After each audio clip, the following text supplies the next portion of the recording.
musibah terjadi, kata beliau, manusia terbagi menjadi dua golongan. Ada yang berkeluh kesah, ada yang sabar. Orang yang berkeluh kesah mendapatkan dua musibah lagi tambahan.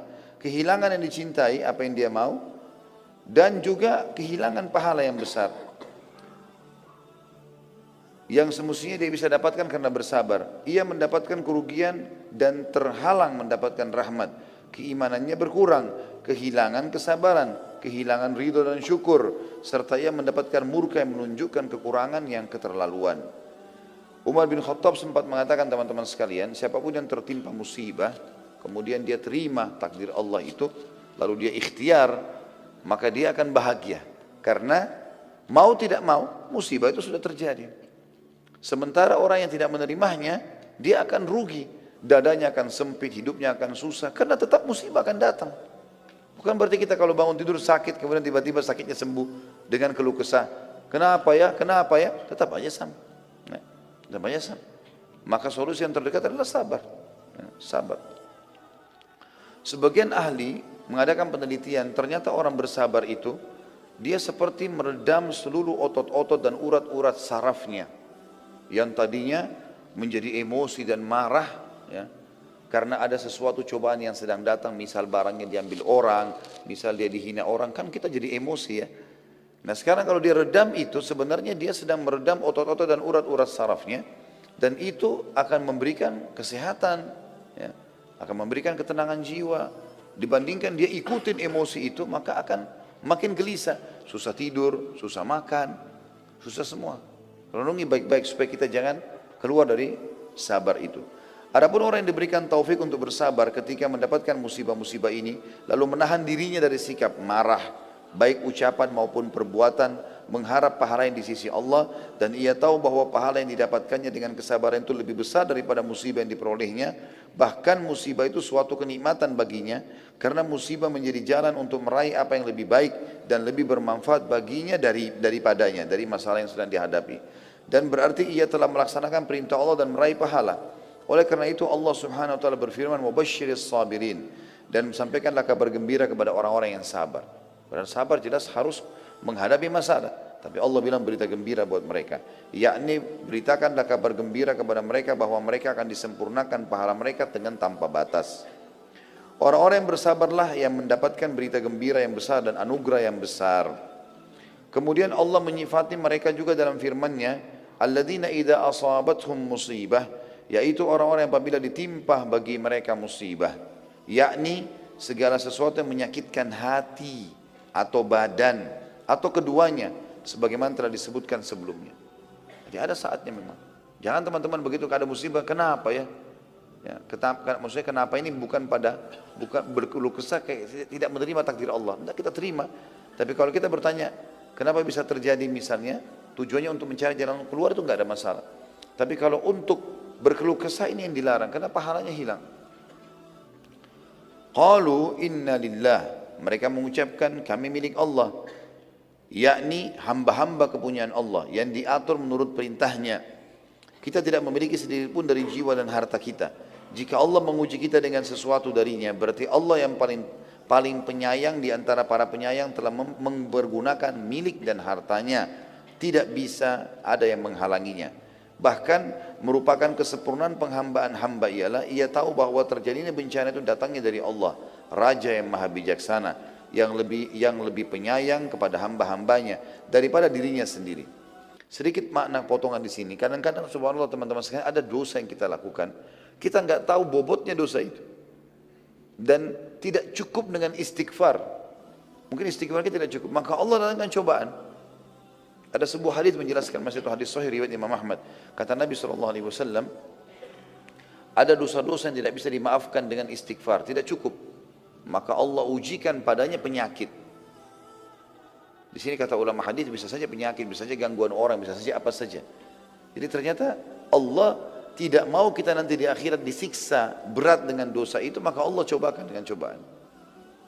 Sisi yang lain, bisa saja sesuatu yang hilang dari dia, memang lebih baik hilang dari dia. Memang Allah mau itu hilang dari dia. Asal kita teman-teman sekalian berada di rel jalannya Allah, nggak usah khawatir.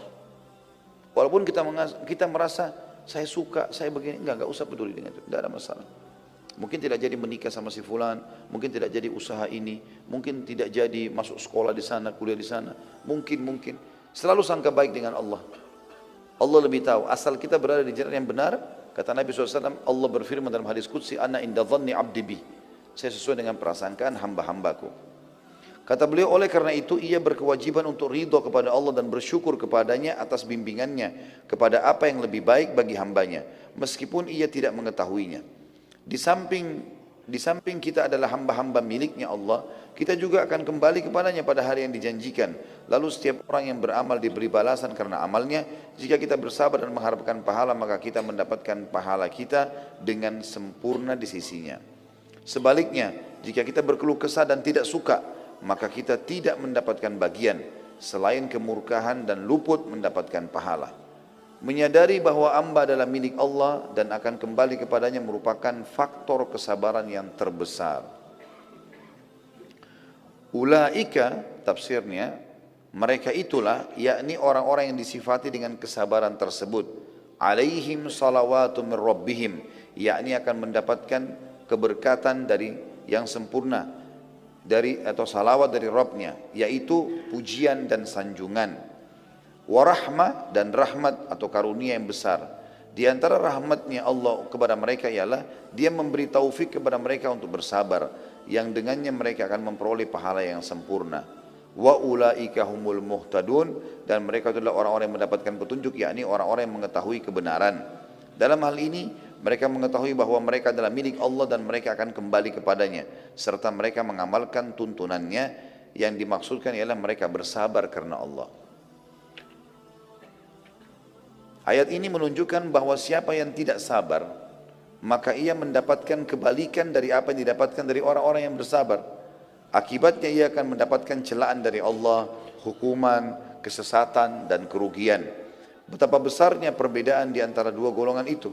Betapa kecilnya kepenatan orang-orang yang bersabar, dan betapa besarnya kepenatan orang-orang yang berkeluh kesah. Artinya orang yang sedang ditimpa musibah, orang yang sabar punya penat, tapi tidak sebesar orang yang kalau berkeluh kesah. Karena dia sudah menghadapi masalah, berkeluh kesah lagi, dia jauh lagi dari rahmatnya Allah, jadi banyak sekali kerugiannya. Kedua ayat ini berisikan pemantapan hati dalam menghadapi musibah sebelum terjadi, agar musibah terasa ringan dan mudah ketika musibah terjadi. Menjelaskan apa yang harus dilakukan ketika musibah terjadi, yaitu sabar. Menjelaskan apa yang dapat membantu untuk bersabar, pahala yang diperoleh orang yang bersabar, dan mengetahui keadaan orang-orang yang tidak bersabar dengan kebalikan dari keadaan orang-orang yang sabar.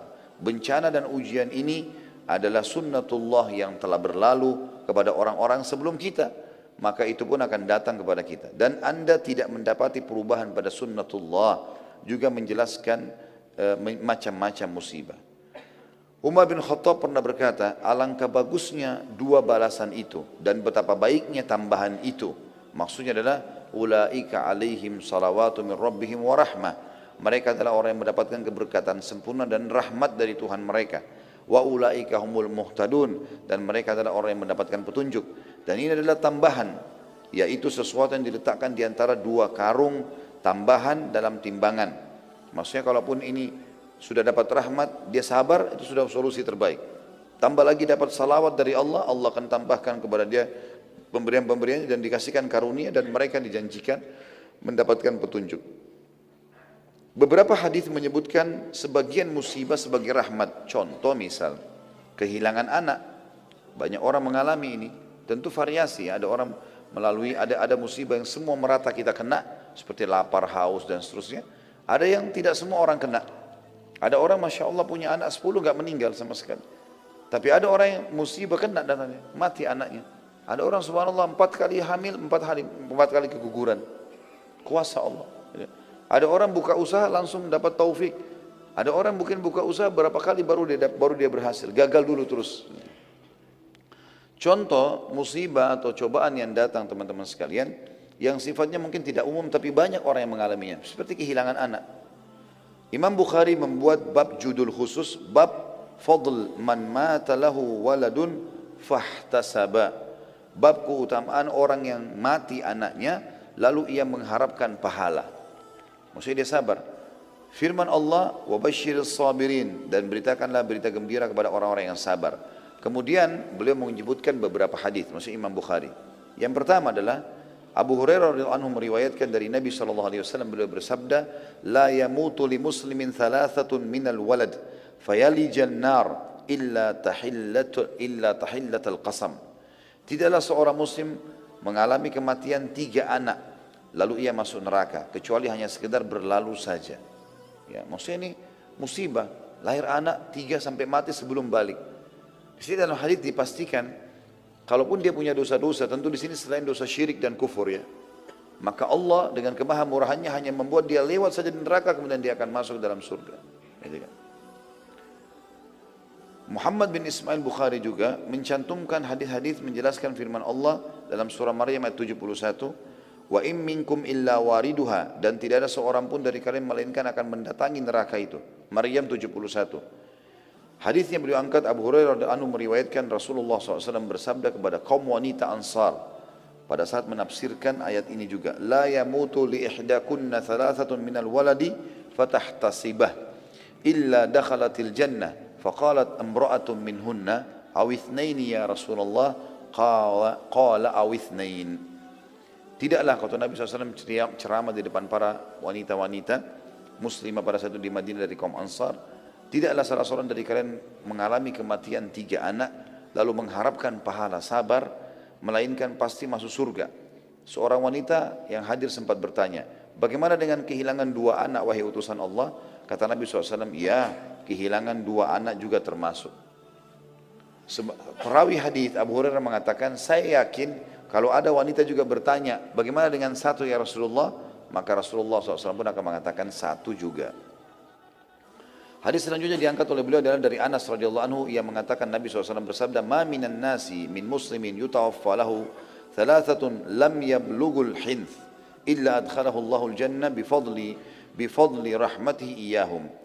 Tidaklah seorang muslim mengalami kematian 3 anak yang belum mencapai balik, melainkan Allah memasukkannya ke dalam surga dengan karunia atau rahmat kepada mereka. Imam Bukhari pada saat menamakan babnya, bab fadl man mata lahu waladun fahtasaba, bab keutamaan orang yang mengalami kematian anak lalu ia mengharapkan pahala, Az-Zain bin Al-Munir mengatakan, musannif atau pengarang atau Imam Bukhari maksudnya mengungkapkan dengan kata fadl, keutamaan, untuk menghimpun di antara 3 hadis yang berselisih yang telah dikemukakannya.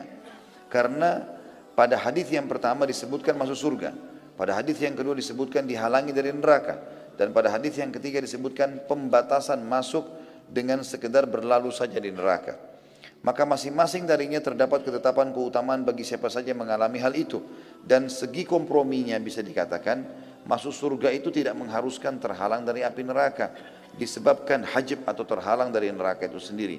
Terdapat faedah lain, yaitu hal ini mengharuskan juga masuk surga sedari awal. Adapun yang ketiga, maka yang dimaksud dengan al-wurud ya, atau masuk hanya melintas neraka saja, bagaimana pembahasannya akan disebutkan saat ya pembicaraan perkataan illa tahillata qasam, kecuali sekedar berlalu. Orang yang melintas di atasnya ada beberapa macam. Di antara mereka ada yang tidak mendengar desisan neraka. Mereka ada juga orang-orang yang telah ada untuk mereka tetapkan yang baik dari Allah bagi mereka, sebagaimana disebutkan dalam Al-Quran. Jadi tidak ada kontradiksi ya, antara masuk surga dan terhalang dari neraka. Bukhari juga mengungkapkan dengan perkataannya walad atau anak, karena ini mencakup 1 anak atau lebih. Meskipun bab ini telah dibatasi dengan 3 atau 2 anak, akan tapi pada sebagian jalur riwayat disebutkan juga 1 anak masuk di dalamnya. Jadi hadis ini tidak ada sama sekali permasalahan atau persisian di antara mereka. Artinya ada orang tergantung kadar kesabarannya. Mungkin dengan sabar maka Allah SWT akan berikan kepada mereka bisa masuk surga langsung karena luar biasa cobaan yang datang dan kadar sabarnya tinggi, atau dia dilewatkan di api neraka karena masih banyak dosanya karena kadar sabarnya juga lebih rendah daripada yang pertama. Dan juga ada orang subhanallah yang sudah langsung diselamatkan dari api neraka oleh anak-anaknya tadi atau dalam musibah yang sedang menimpanya tanpa hisab. Kemudian diangkat oleh beliau Dikatakan juga musannif atau Bukhari mengangkat hadis dari Abu Hurairah secara marfu. Yaqulullahu ta'ala ma li 'abdil mu'min indi jazaa'un illa idza kabattu safiyatu min ahli dunya thumma ihtasab illa al-jannah. Allah berfirman dalam hadis qudsi, tidaklah hambaku yang beriman memiliki pahala di sisiku ketika aku wafatkan orang yang dicintainya dari ahli dunia, kemudian ia berharap pahala melainkan surga.